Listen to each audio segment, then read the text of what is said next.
Woodbrook is a quaint little town set in the 1900s full of cute little animals drawn in a watercolor style reminiscent of old Disney cartoons or children's books.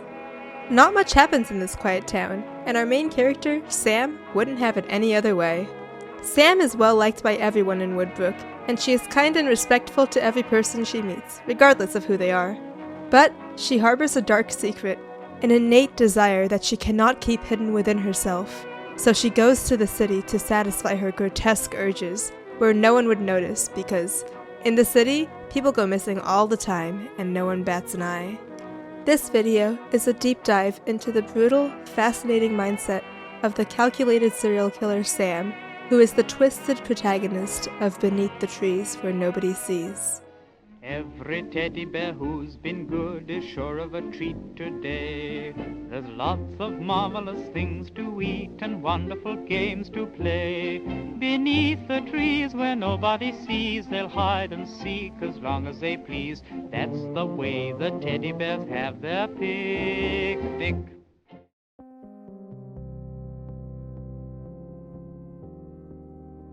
One of the key characteristics the reader is introduced to the moment they meet Sam is her obsession with keeping everything neat and everything tidy. This is first seen when she is mentoring her employee, Charlie, in her hardware store. Soon after, Sam travels to the city and pretends to have a broken engine stranded on the street. A duck that we later learn is named Daniel Brewer notices Sam struggling and offers to help. While trying to fix her engine, Sam covers Daniel's face in a chloroform rag to knock him out and take him to the woods. In the woods, a terrifying sequence plays, with Sam using the very same hardware tools she uses at her shop to cut through and dissect Daniel's body. She does this in a disturbingly organized and careful fashion and states she doesn't want to make a mess, she just wants to be in control. The concept of control in serial killers is a very common trope, mostly seen when describing stone-cold psychopaths. In their minds, the ability to take someone's life is the ultimate form of control, where you can play God and choose when someone's life is over. In recalling the event, Sam states that the act quiets, or well, she crossed that word out, and says the act muffles the voices in her head, at least for a little while. The fact that she changes the words here is interesting.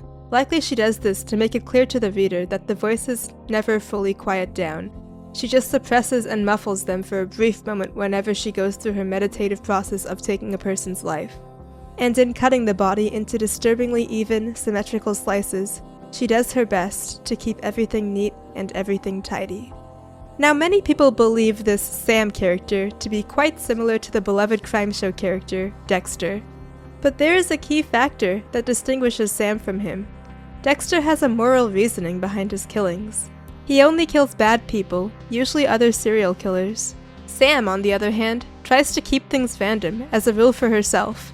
Although, judging from how she pretended to be in need of help and targeted the first person to help her in this scene, it can be assumed that she might unassumingly choose the more kind-hearted or helpful citizens.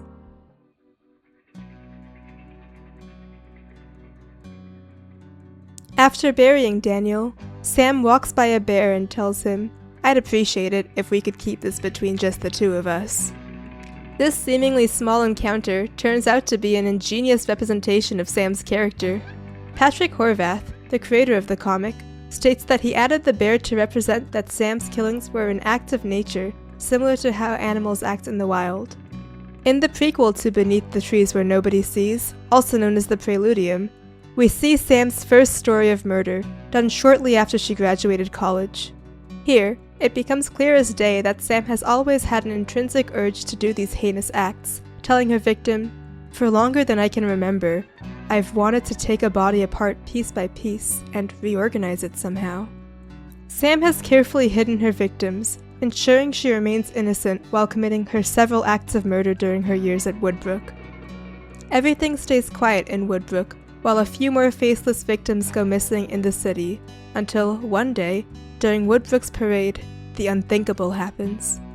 Martin, the elder goat and beloved townsmember, is found dead on full display to the entire community, pinned to the ship's mast. This terrifies Sam, not so much because Martin, a person she has known for a few decades, is dead, but because this idiotic, impulsive killer is choosing to break all of her rules.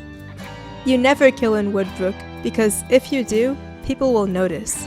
Everything should be neat, all evidence should be disposed of, not shown off to the world proudly in display. And now that there are 2 killers in Woodbrook, Sam is in danger of being caught. Now this is the point where I'm going to reveal the second killer of Woodbrook, because describing the difference between these two is crucial to my next topic of nature versus nurture. If any of what I have talked about so far interests you, and you somehow haven't already, I highly recommend reading the comic before continuing to watch this. It's pretty short, just 6 issues. With that, I would like to introduce the second serial killer of Woodbrook, Nigel. Unlike Sam, Nigel is very flashy with his kills throughout the comic, pinning a body to a mast, cutting the fingers off of a body and putting the head on display with the words "Head of the Class" written in blood behind it, or splitting a head open with a saw blade. And each of these murders are on display, like a cry for attention. When confronted by Sam about the murders, he tells her that he has been watching her, taking pictures of her, stalking her. Almost in an obsessive, fanboy way. When he followed her to the city one day, he realized she was just like him. Then, seeing his idol perform these murders, he decided to do the same, right here in Woodbrook. Unlike Sam, Nigel develops a level of resentment for Woodbrook. He made himself stay here to care for his sick mother, Lola, who is Sam's dear quote-unquote friend, although we will get into that later.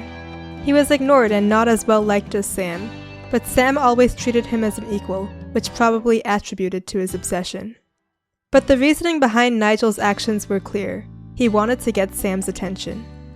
Every murder that he did wasn't out of intrinsic urge, but rather external needs. The desire to kill was part of Sam's nature, while the desire to kill was nurtured into Nigel out of sheer desperation and want of attention. Which all the more contributes to why Nigel is so heartbroken by Sam's emphatic no in response to Nigel asking them to partner up. Sam doesn't need external support. She doesn't need Nigel. She doesn't need anyone. She is alone, hidden, and wants to remain that way. The last point I would like to make about Sam's nature that truly cements her persona happens during her self-confrontation scene in issue number 5. During this scene, Sam is on the run from Woodbrook since Nigel has framed her and she must confront all her misdeeds. She drives into the woods, crashes into a log, and wanders into a cave where she sees her own self-reflection. Then she walks through, and a bizarre scene occurs where snakes come out of her neck and she struggles to put her head back on. Voices tell her, "It overwhelms. You struggle in fear, but you understand every last bit of it. It is a part of you. It has always been a part of you, from the very first beat of your heart." And that completes Sam's self-reflection. She can't fix this. It is her innate desire. It is in her nature.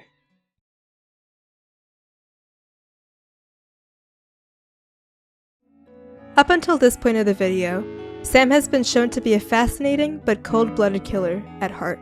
Most of her relationships with folks at Woodbrook are surface level in nature. But what about her close connections? Does she have any? The only close connection brought up in this story is her friendship with Lola the mouse. Lola is an elderly mouse suffering from a mentally degenerative disease that led Nigel to stay home with her. During a dinner with Lola, Sam states, "Lola is the closest thing in my life you could call a friend. My only friend." Now, this might be reading into things a little bit too deep, but I believe the way Sam describes Lola in this scene is quite interesting.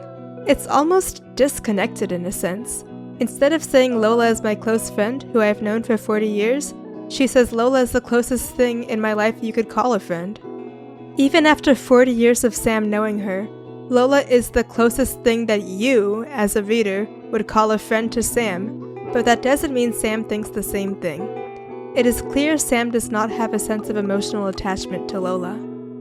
Right before issue number 6, the story starts to quickly pick up pace. After Sam is framed by Nigel and has her self-confrontation scene in the cave, she exits the cave and sees the bear that she saw in the beginning of the story once more, only this time with prey in front of it. Another bear comes out, and the bears fight each other over the food, and Sam starts to smile, realizing the next step in her plan. She sees the natural order of things, and realizes what she must do to bring her life back together. She comes back to Lola's house, and tells Lola everything. Lola says she knew it was Nigel doing those gross displays of murder in Woodbrook, but she also already knew Sam was a killer as well. Sam tells Lola she has a plan, and takes Lola to her house, where, in American Psycho style, she starts playing loud radio music. Nigel sees Lola's truck, and breaks into her house to find her, only to find the shocking scene of his mother with a ruler propped up to make it look like she was reading a book, and many knife stabbings in her chest. Then, from behind, Sam injects him with curare, which makes him unable to move, but still aware of everything around him. She then tells him about her master plan to frame Nigel as the person that killed his own mother, and tell the cops that she killed Nigel out of self-defense. The most fascinating lines of dialogue from Sam come up in the moments right before Nigel's death. First, she tells Nigel he is not a killer. He is just the dumb kid who didn't know what he was doing. There is a good soul in Nigel, at least compared to Sam. Nigel doesn't have the intrinsic urge to kill like Sam. She recognizes this. She then talks about her friendship with Lola. She tells Nigel that she and Lola go back 40 years, but she was just someone Sam knew. Sam liked her, but was never too attached, since Sam is incapable of forming emotional connections naturally. She mentions that Lola is the purest form of love in this story. Lola loved Nigel, and by some extension even Sam, despite what they both did. Which makes it all the more heartbreaking that she had to die while in close proximity of those she cared for the most. But, in a twisted way, the murder of both Lola and Nigel by Sam is what ultimately saves Woodbrook from any future killings and go back to how it once was. With Nigel dead and outed as the killer, Sam is no longer under suspicion, and she can continue killing folks in the city, where people go missing and unnoticed all the time.